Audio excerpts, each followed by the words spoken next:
ekki alveg virka allt.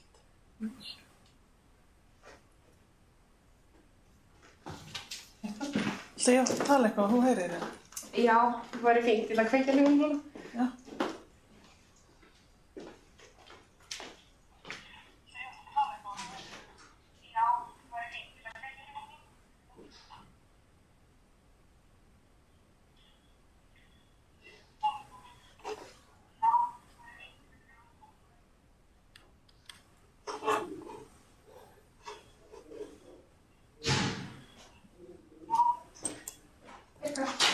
Ég mjútaði hérna YouTube. Já, þegar ég heyrði bara þannig að ekki byggjast að ekko. Já, það mikar ekkert sess. En það allan að við erum bara góðar. Já. Við erum komin live. Já. Ok. Þá bara fylgjast við með klukkunni. Já. Þú bara marst að íta á unmute. Hérna, við erum... Já, er hljóða á? Já, flott. Það verður bara góðar. Já. Það er búið heimilislegt hérna. Já.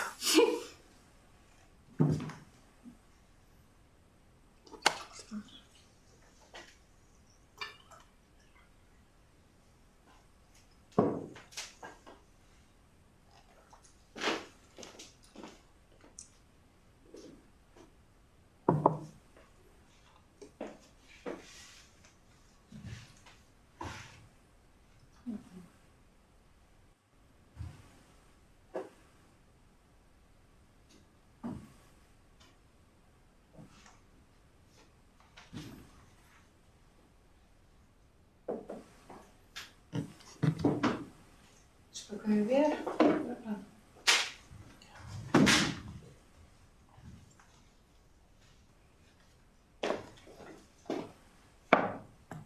Hérna klukkan 12. Klukkan 12. Góðan daginn.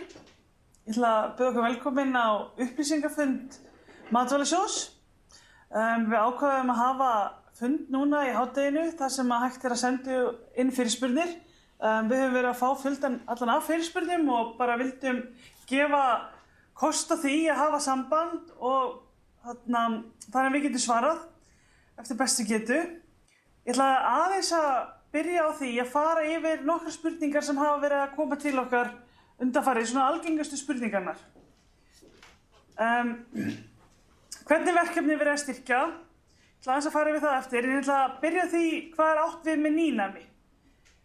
Það er hlutverk sjóðsins að styrkja við nýsköpun og þróun í matvælaframleiðslu og vinnslu.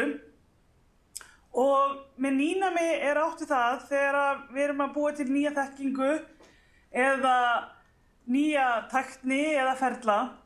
Og í handbókinni er lýsing á því hvernig nýnæmið er metið.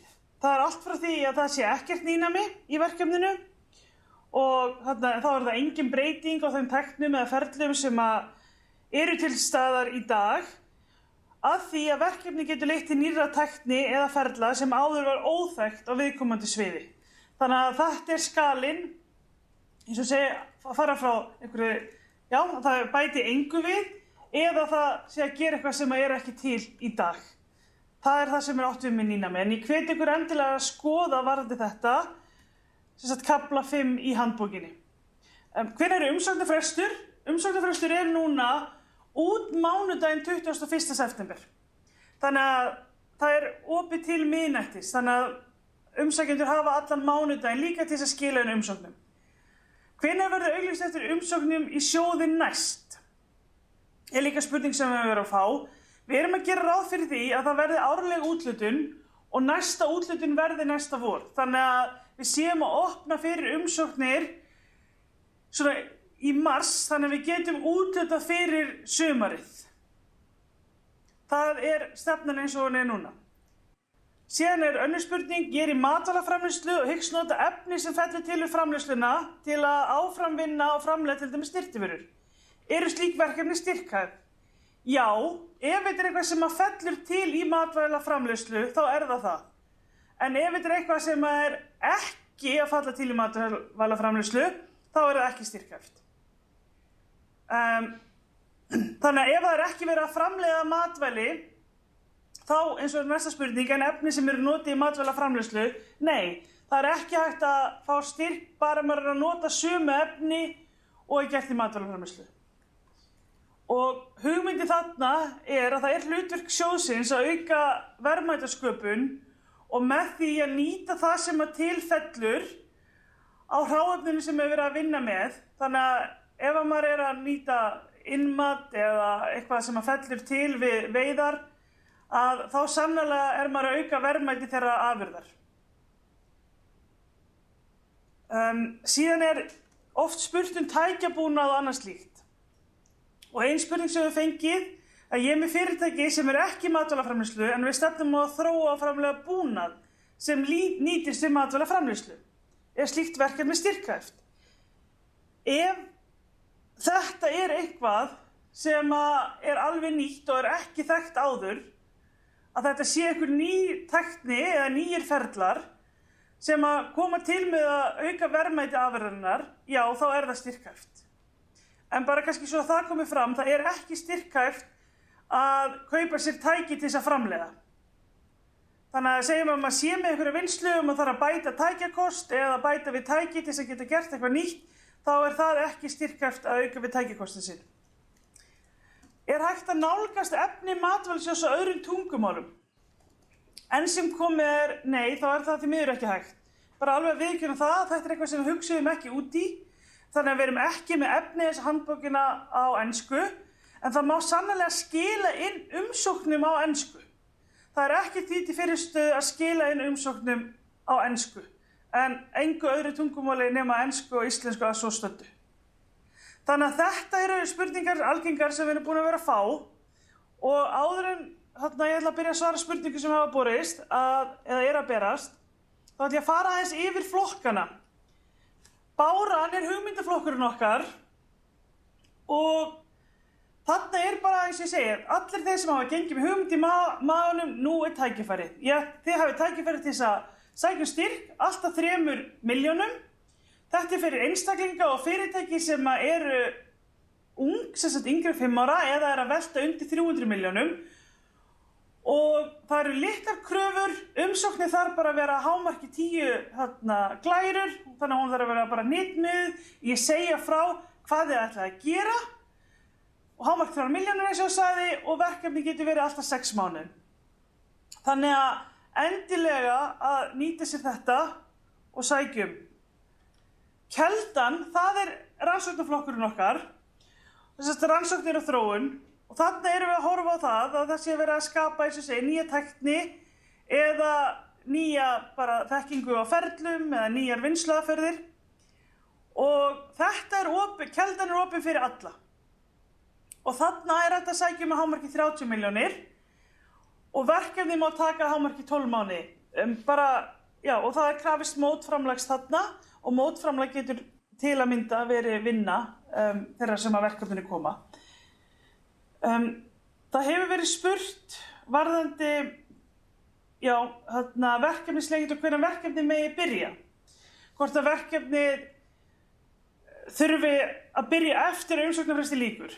Nei, það má sækja um styrk í verkefni sem eru í startholunum eða eru tiltölulega nýbyrjuð.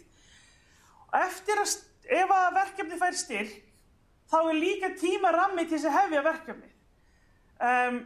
Við upphaf verkefnisins er greiddur út helmingur styrkjarins. En ef að það verkefni fer aldrei í gang eða það tekur langan tíma að ganga frá samning, þá í rauninni fellur styrkur niður. Maður hefur ekki 1 til 2 ár til þess að hefja verkefni eftir að styrkur fæst.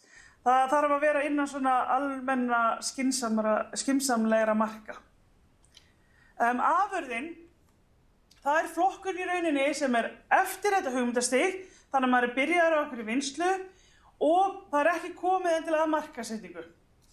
Þannig að þetta er, eins og segi, rosalega opið og næri yfir mikinn langan líftíma verkefna. Þannig að þetta er bara, maður kannski er alveg eins og segi nýbúinn að byrja eða maður er komin svolítið langt en ekki búinn, þannig að það er alveg ýmislegt í boði þarna. En eins og áður bara skilyrðið að það sé verið að vinna með hráefni sem að tengjast matvælaframleiðslu, þannig að ekki endilega frumhráefni, heldur eitthvað sem að falla til. Og þetta fyrir einstaklinga og fyrirtæki og enn sem áður þetta 30 milljónir og hámarki 12 mánuðir og þannig krafist meira mótframlags eða 30%. Og það í rauninni eftir því sem að verkefnið lengra komið meira mótframlag. Í Báru ekki gerða neina kröfur mótframlag, í Kelduna 20%, í Afurð 30% og síðan í Fjársjóð sem næsta þá gerum við ráð fyrir 50%. Enda þá þetta fyrir fyrirtæki sem eru komin með vöru, að byrja að markaðssetja hana eða eru nú þegar, eins og segi, að sækja kannski inn á nýja markaði eða styrkja markaðsinnviðina sína. Þannig að þannig erum við að gera ráð fyrir að það sé fólk í fyrirtækinu sem að sinna þessu og það sé 50% mótframlag. En á aftur 30 milljónir sem eru hámarksstyrkirnir og verkefni má taka alltaf 12 mánuðum.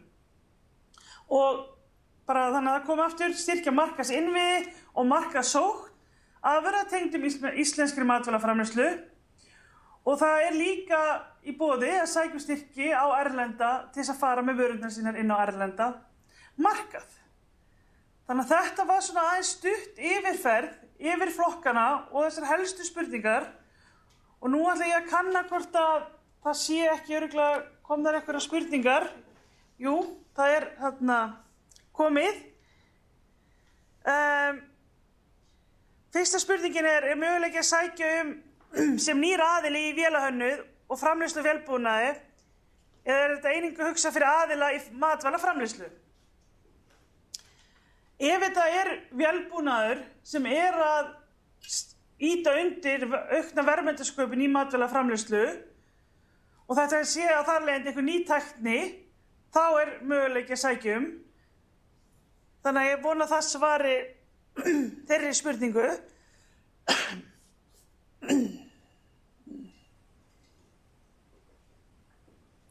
Og afsakið.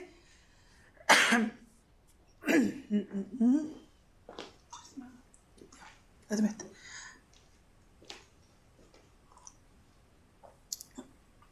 Næsta spurning. Ég ekki litla heildsölu sem sér við íslenski framleiðslu. Hægt að sækja til dæmis í Báru til að undirbúa sókn á nýja marka erlendis. Ef þetta eru íslenskar vörur sem ræðir, þá hægt að sækja styrk ekki, ef það bara verið að undirbúa og það verið að skoða hvort það sé fýsilegt að fara í verkefnið, þá Báru já. En ef þetta komið á það stig að vörurnar eru tilbúnar, umbúðir eru tilbúnar og þess háttar, þá myndi ég segja að það að sækja í Fjársjóð. Af því að það hugsað til að styrkja markaðsinnviði.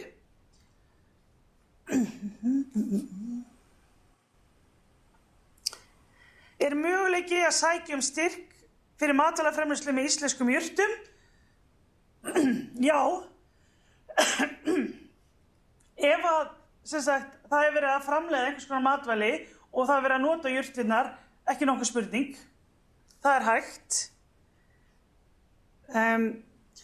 Næsta spurning varðandi mótframlag. Getur mótframlag talist sem vinna einstakling sem sækir afurð? Já. Ekki nokkuð spurning. Vinna, mótframlagið getur verið vinna aðilans og bara vinna þeirra sem að koma að verkefninu. Næsta spurning, finnst styrk? Já. Næsta spurning finnst styrktarþættir stundum þversagnarkenndir, til dæmis styrkir? Hægt að sækja kostnað vegna nauðsynlegra aðfanga fyrir verkefnið, en styrkir ekki kaupa tækjabúnaði tækjum þar með talið hugbúnaði. Mjög góður punktur.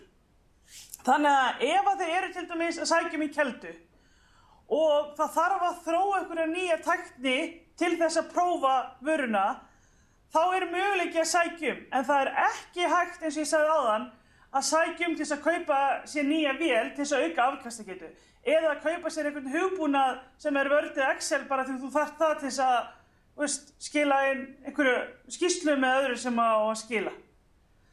Þannig að ef það felst í verkefninu, eins og segja, maður í þessum þróunarfasa og að prófa eitthvað nýtt, þá það að sjálfsögðu þarf maður að kaupa aðföng í það og þá það styrkhæft.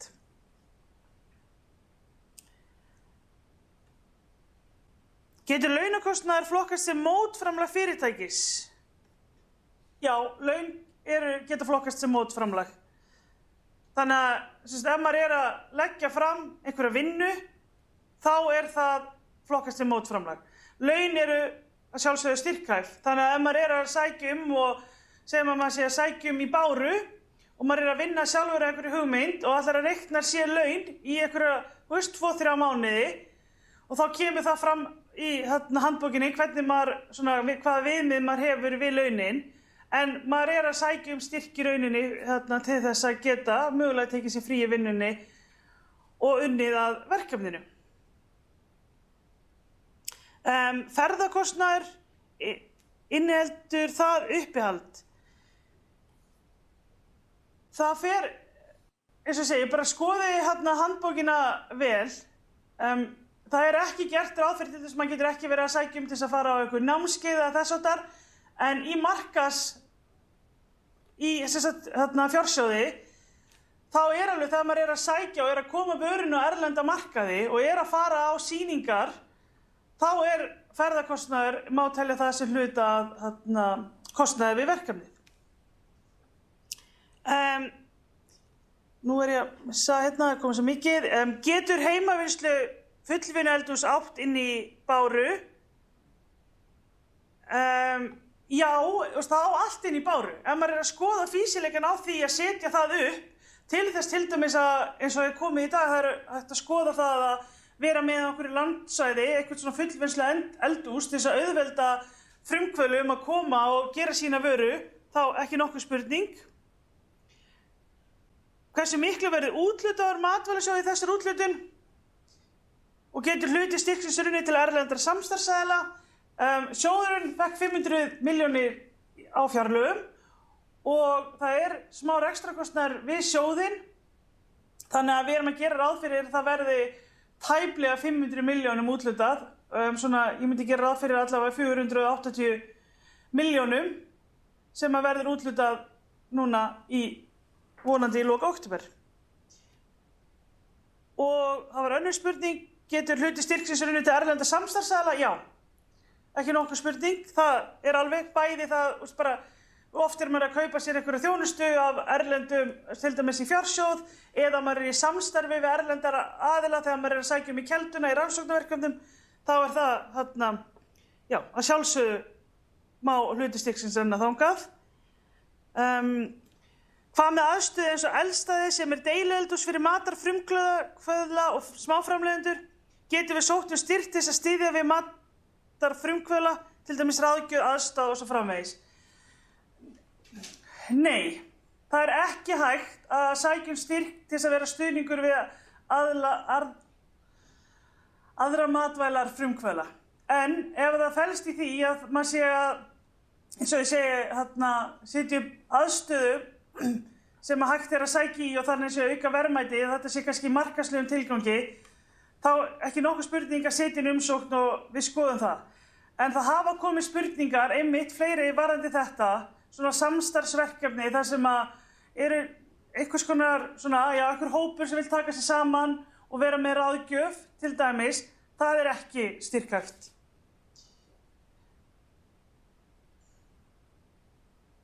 Þetta getur sem sagt. Já, en næsta spurning, fellur sem sagt mótframlag fyrirtæki?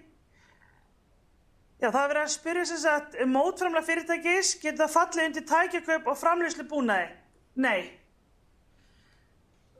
Þegar verið að kaupa búnað til framleiðslu, það sem verið að auka við núverandi afkastagetu, bara með því að kaupa önnur tæki eða stærri tæki, það ekki styrkhæft og þar af leiðandi getur ekki talist mótframlag.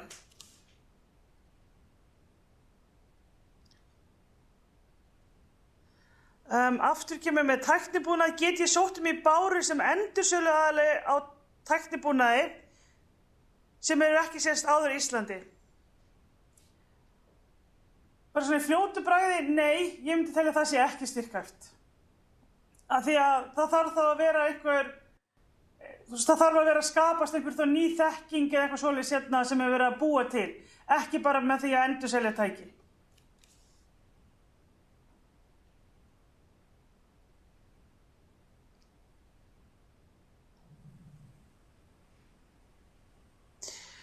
Það aðeins verið að spyrja sem sagt, heildsölur sem eru með fullt af vörum sem ég geri þá ráð fyrir að séu íslenskar og hægt að sækja í fjársjóð til þess að koma þeim á framfæri. Já, segjum sem svo að ef þetta eru íslenskar afurðir og það sé samstarfssamningur, eins og þarna myndi ég telja að það væri mjög gott, ef þú ert með samning við framleiðandann að koma þeirra vörum á framfæri, þannig að það sé verið rauninni að koma íslenskum vörum betur á framfæri erlendis og það hægt að sýna fram á það að það sé einhver hópur framleiðanda eða hvort það sé eitt framleiðandi, en það sé allavega samningur þarna á milli, þá myndi ég segja já að það væri að endilega skoða fjársjóð þar. Ég myndi segja að það geti fallið þar undir. Já, fjársjóður valkostur bæði fyrir undirbúning og markaðssetningu erlendis. Það sjálfsögðu í fjársjóðnum verið að horfa á líka eins og mælikvarða, hversu árangri, það verið að fara inn á einhvern markað, bæði hægt að styðja við markaðsinnviði, það þarf að vera eitthvað markmið. Hver markmiðið með því að styrkja markaðsinnviðina, á hvaða markaði á að sækja, hvaða hlutdeild gert fyrir að ná, inn á hvaða markað þetta, því að auðvitað matvælamarkaður svo stór, inn á hvaða hluta hans þetta og hvaða vörur eru samkeppnisvörur á þeim markaði og svo framvegis. Þannig að það þarf að gera grein fyrir þessu umsókninni. En já, það hægt að sækja fyrir þessu. Mikil áhersla í umræðunni að styrkja framleiðendur við nýsköpun í matvælaframleiðslu ferlum, en styrkir vegna grunnrannsókna í matvælaframleiðslu landbúnaði eiga þeir heima í þessu sjóð. Já, ekki nokkuð spurning. Í Keldunni erum við að gera ráð fyrir grunnrannsóknum. Þannig að allar grunnrannsóknir og þróun og svona, það gerum við ráð fyrir að fara inn í Keldu.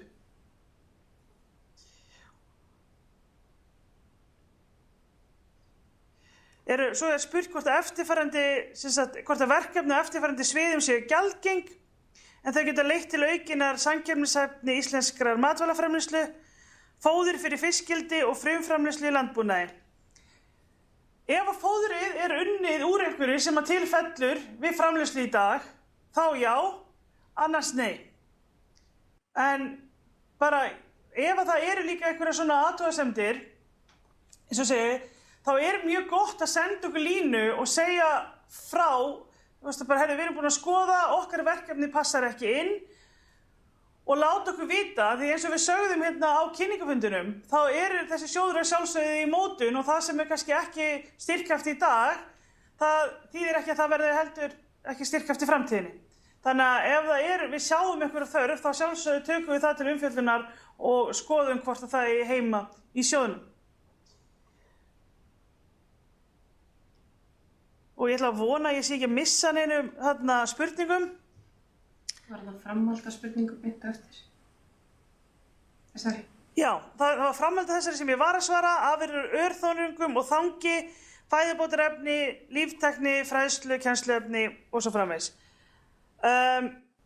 Ekki að svo stöddu, til dæmis afurðir úr örþörungum, ef þeir eru ekki að vera að nota á til framleiðslu matvælavinnslu í dag og það ekkert sem að að falla til, þá ekki. En eins og ég segi, ekkert sem að útilokað í framtíðinni. Líftækni, ef hún ekki í dag, það eru auðvitað gróðurhús hérna og annað sem að byggja á líftækni og það verið að þróa vörur til að mynda snyrtivörur sem ekki styrkhæft af því það ekki að fara til matvælaframleiðslu. Og fræðslu og kennsluefni ekki styrkhæft.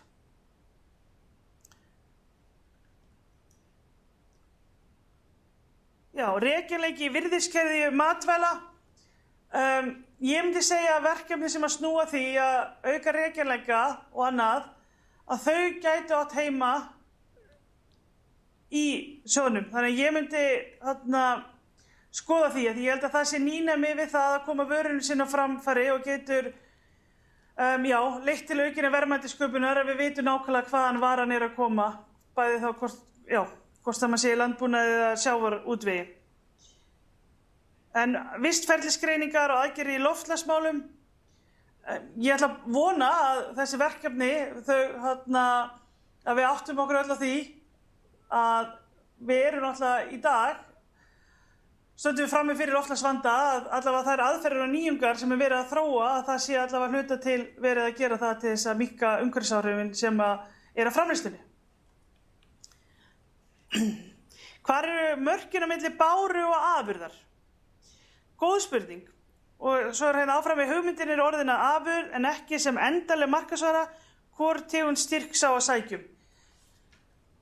Ef að það komin fullmótuð hugmynd og búið að gera viðskiptaáætlun, þá myndi ég segja verkefni heima í afurð. Það sé þá bara mjög varan eins og ég sagði áðan í afurð. Það svo langt ferli, maður getur verið mjög snemma, maður sé búin að móta hugmyndina og bara að fara af stað, eða maður sé komin langt inn í ferli þó að varan sé ekki alveg 100% tilbúin. Þannig að ef að eins og segi það búið að móta hugmyndina, viðskiptaáætlun tilbúin, þá myndi ég segja að ég sækjum í afurð. Er mögulegt að umsókn hljóti styrk en lægri upphæð en sótt um? Já, þeir náttúrulega bara sækja það sem þið þurfið. Stundum maður bara að vinna einhvern verkþátt í verkefninu sem kannski þarf ekki 30 milljónir og þá sækir maður fyrir þeim verkþætti hvað fjármagn þarf til þess að vinna þann verkþátt. Það ekki markmið með það að hafa 30 milljónir þannig að allir geti bara sótt ég ekki að segja bara eitthvað, en þetta hugað. Við viljum líka ná inn stóru verkefnum, en við gerum okkur alveg grein fyrir því að mörg verkefni mun minni og þurfi ekki 30 milljónir. Þannig að hvort sem maður sé að sækja í afurð eða fjársjóð eða keldu 5 milljónir eða 10 milljónir eða 15 milljónir, þá það bara allt í lagi. Og þar leiðandi líka mótframlagi sem maður þarf að koma með, það náttúrulega bara í hlutfalli við þá upphæð sem maður að sækja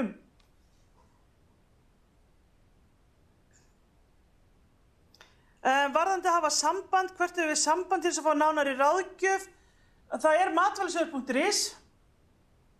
Nei, já, það heimasíðan og síðan matvælasjóður@anr.is og þetta inn á heimasíðinu og inn í handbókinni. Það langbest að hafa samband þangað og senda bara post með svörum og það líka þannig ef við sjáum að margir að spyrja það sama þá getum við komið því á framfæri. Eru verkefni gjaldgeng sem miða því að búa til aukaefni sem notast í matvælaframleiðslu áburð sem nýtist til ræktunar og grænmeti? Ég fór aðeins yfir þetta áðan, þá kom sambærileg spurning, nei. Ef þetta ekki eitthvað sem fellir til í matvælaframleiðslu, þá ekki hægt að sækja styrk til að búa til áburð úr því.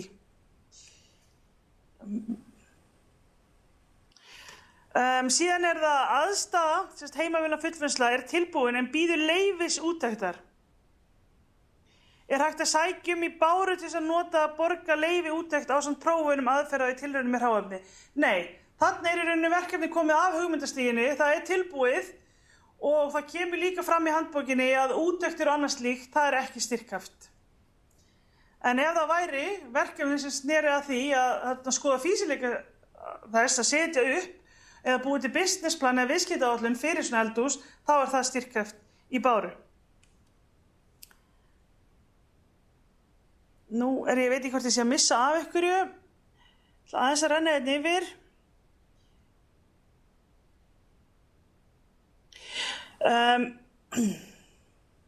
Ég held ég að fara yfir eina.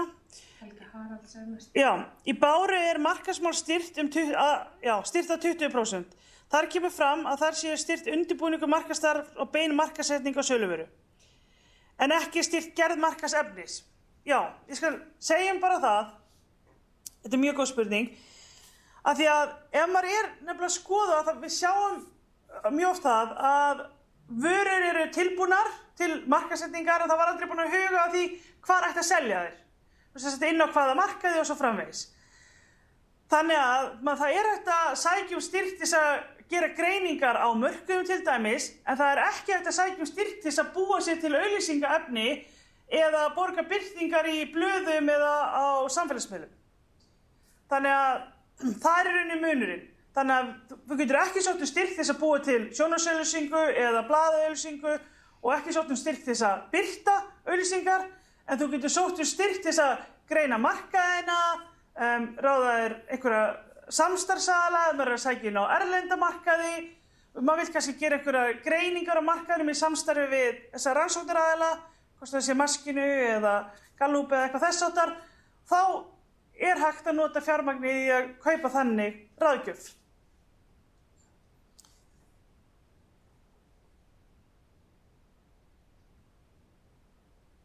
Nú held ég má sækja styrk í nafni óstofnað fyrirtækis.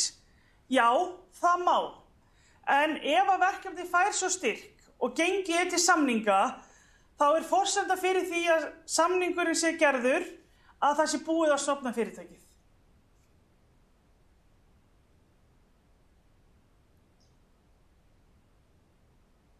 Er fræðsluefni sem ekki þegar til hérlendis en þörf á vegna matvælaframleiðslu styrkhæft? Nei. Gerð fræðsluefnis er ekki styrkhæft. Og handbókin er svona, getur styrkur úr fjársjóði einungis farið í markaðsstarf en ekki í til dæmis aðlögun umbúða að markaði og hugsanlega einhverjum vöruþróun til að tryggja vara fallið að kröfum kaupenda. Í fjársjóði er gert ráð fyrir því að varan sé tilbúin til markaðssetningar. Þannig að ef maður ætlar að sækja inn á nýja markað og á þeim markaði eru gerðar aðrar kröfur innihaldslýsingar til að mynda eða á öðru tungumáli, þá segjum við það er vöruþróun, það á ekki heima í, það er hluti af því að þróa vöruna, það á ekki heima í fjársjóði. Þannig að fjársjóður er að styrkja vörur sem eru tilbúnar og eins og segja markaðsinnviði, hvort sem maður sé að setja upp einhverja sölusíður eða þess háttar, en ekki það að breyta vörunni þannig að hún henti nýju markaði.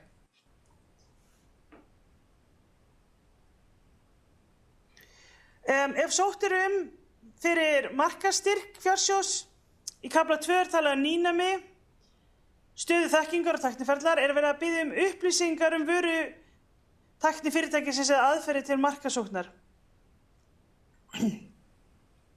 Já, ef verið að sækja markaðsstyrk í fjársjóð og varan er tilbúin, þá er þarna maður að lýsa eiginleikum vörurnar sem er verið að selja.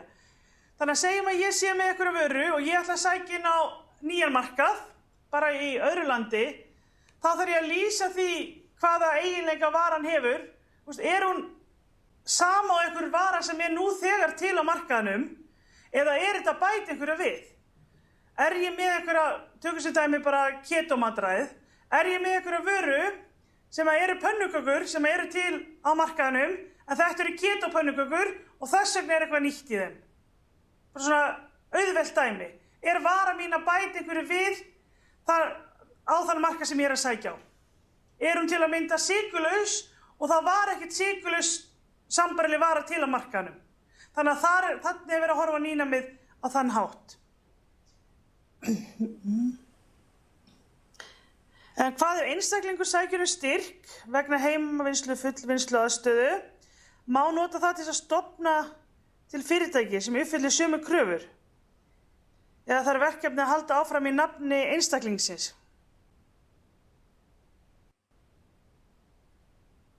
Styrkinn má ekki nota til þess að stofna fyrirtæki. Við erum að gera ráð fyrir því að fyrir utan í Báru að þá er í rauninni alltaf eitthvað fyrirtæki á bakvið. En eins og ég sagði áðan, þá er í lagi að það sé gert í ferlinu. En ég veit ekki hvort ég sé alveg að skilja spurninguna rétt. Ég ætla að lesa hana aftur. Hvað er einstaklingur sækir styrk?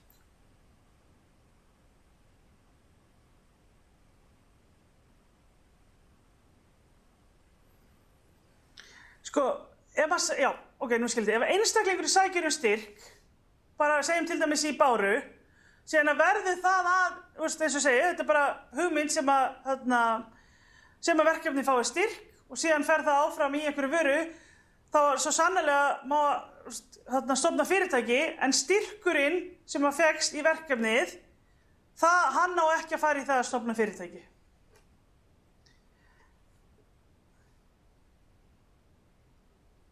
Ég ætla að halda áfram. Framsetning á fræðsluefni sem þegar er til og mun nýtast sem leiðbeiningar sjálfbæra nýtingu náttúruauðlinda til framleiðslu á matvælum, er það styrkhæft verkefni? Nei, gerð fræðsluefnis er ekki styrkhæft.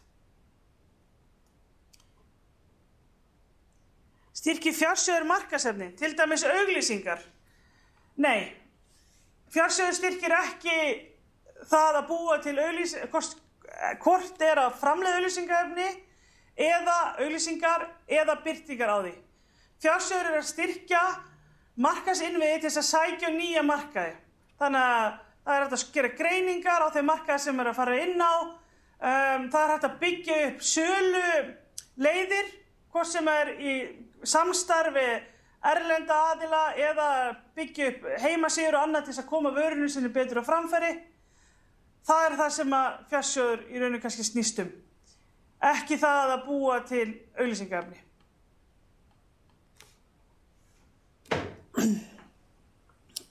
Hvenær fá einstaklingar að fyrirtæki að vita hvort þeir hljóti styrk? Er komin dagsetning á það? Nei, það er ekki komin dagsetning á það. Þetta er í fyrsta skipti sem við erum að úthluta og við vitum ekki alveg umfangið sem við fáum af umsóknum, en við erum að vona að mánaðamótin október-nóvember að þá séum við að tilkynna. Ef það er fyrr þá er það bara mikill plús, en við þorum ekki að gera ráð fyrir því að það verði fyrr, af því að það þarf bara að fara yfir allar umsóknir sem að berast. Og eins og hefur áður komið fram á upplýsingafundinum, þá eru 3 lesarar sem að fara yfir hverja umsókn. Og það er mikið virði í því fyrir umsækjandann þó maður fá ekki að fá umsóknina tilbaka og sjá hvar maður getur það bætt sig. En ég myndi segja, við erum að horfa svona mánaðamótin október-nóvember. Er hægt að sækja styrk fyrir verkefni sem snýr að því að efla framleiðslu í mikilvæga matvælaflokk og snýr meðal annars að markvissri ráðgjöf, fræðslu og getur skilað aukningu í framleiðni? Svona fljótu bragði, nei, þá er ég ekki að sjá flöti þar, en að sjálfsögðu endilega senda svona nánari útfærslu hvað þið verið að spá og í hvaða flokk þið eru að spá og hvernig þið sjáu þetta passa við reglunar, en í fljótu bragði, nei. Ef verkefni lýtur styrk, fær það þá upp að sér sóttarum eða verða styrkupið lækkaðir frá því sem verkefni sækja um? Það er möguleiki að styrkupið verði lækkaðir og það er spurt meðal annars í handbókinni, í umsóknarinni, hvað aðilinn ætlar að gera, hljóti verkefni ekki styrk.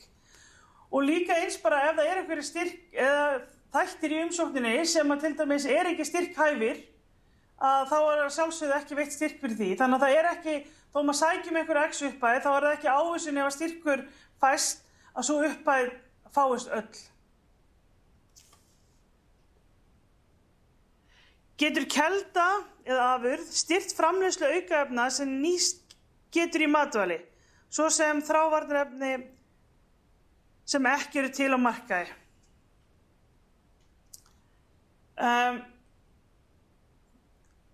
Ég myndi segja eins og þarna, ef að þetta er samstarfsverkefni við einhvern matvælaframleiðanda sem snýst það að auka líftíma vörunar og þar með talið að auka verðmæti hennar af því að geymsluþolið hennar er lengra, já, þá myndi ég segja að það sé ekki nokkuð spurning að það ætti að láta á það reyna hvort að þetta passi ekki inn í rammann. En mér sýnist bara ekki vera fleiri spurningar. Þannig að ég bara eins og áður sagði, það er ekkert bara því til fyrirstöðu að skoða matvælasögu.is, skoða handbókina, skoða þar matsblaðið þar sem að kemur fram hvernig verið að meta, skoða þar hvað er styrkhæft varðandi kostnað og ef að það svarar ekki spurningum þá bara endilega að senda tölvupóst á sérfræðingasjóðsins sem að munu svara. Og bara umsóknarfrestur eins og ég áður sagði er út næsta mánudag, þannig að bara gangi ykkur vel. Takk fyrir.